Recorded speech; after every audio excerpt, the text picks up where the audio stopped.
Breaking tonight, new questions for Donald Trump after the Republican frontrunner yesterday suggested that he would strongly consider shutting down certain mosques in the U.S.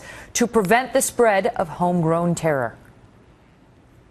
Well, you're going to have to watch and study the mosques because a lot of talk is going on at the mosques. And from what I heard in the old days, meaning a while ago, we had great surveillance going on in and around mosques. So let me stop. Chris, did you did a lot of reporting this weekend? I think I picked up this weekend that actually the French have said they will shut down mosques that breed hatred. That have radical leadership. Is that something that you would consider doing as president? Well, I would hate to do it, but it's something that you're going to have to strongly consider because some of the ideas and some of the hatred, the absolute hatred, is coming from these areas.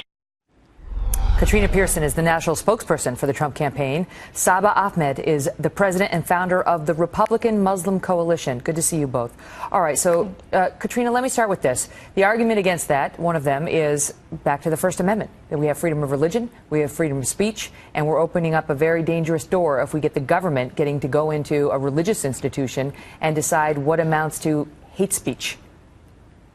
Well, Megan, we don't have the right to plot terrorism and kill Americans. Just let me give you a quick example from the not-too-distant past. We have the Boston bombers whose parents came in with visas, refugees who escaped this mass surveillance program. They belonged to a mosque in Cambridge. The president and founder of that mosque was Abdurrahman Alamoudi, who is now doing 23 years in prison for planning a terrorist attack in 2004. Also from that mosque, Afia Siddiqui, who went to MIT, who was planning a chemical attack on New York City. He is doing 86 years in prison. Saba, not to mention Yusuf al-Qaradawi. What about that? Because even experts have Megan. said, even experts like Andrew McCarthy, who has studied this, have said that the mosques tend to be hotbeds for political activity, not as much religious activity. Megan, we go to the mosque to pray. It's absolutely horrifying to hear that our constitutional rights of free exercise of religion are now going to be challenged just because somebody thinks that there may be some attendees who may disagree with your views. But the thing is, like, you wouldn't shut down churches just because there was one or two Christians who were acting badly. The mosque has nothing to do with the terrorists. Yes, there are people who misuse the religion for their perverted ideology, but that has nothing to do with my faith. But what about the point that it's only the mosques that have the extremist leaders?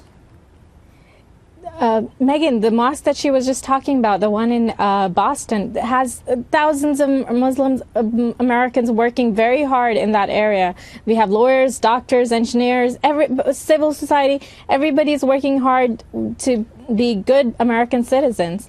And to think that, you know, just because there was a few people that may have been associated with terrorism that came to that church, that does not give you the permission to shut down the mosque. Go ahead. Megan, it's not a few people. It's not a few people. It is the founder of that mosque that is in prison right now today for plotting terrorism, and not to mention the ones that have followed after him. But this is Megan, no different than a Christian church. It's no different than a Mormon church. You've had the DOJ investigate Mormon churches and shut them down. Why don't you go after the individuals as opposed to the churches. mosque? Go ahead, you go after the individuals is the argument.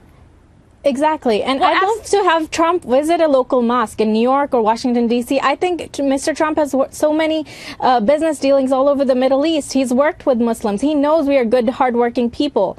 You cannot alienate the Muslim American voters by targeting. It's not about alienation. You have to investigate and you have to implement due process. If it's one person, fine. But if it's the entire mosque, it needs to be shut down. Thank you both for a thoughtful debate.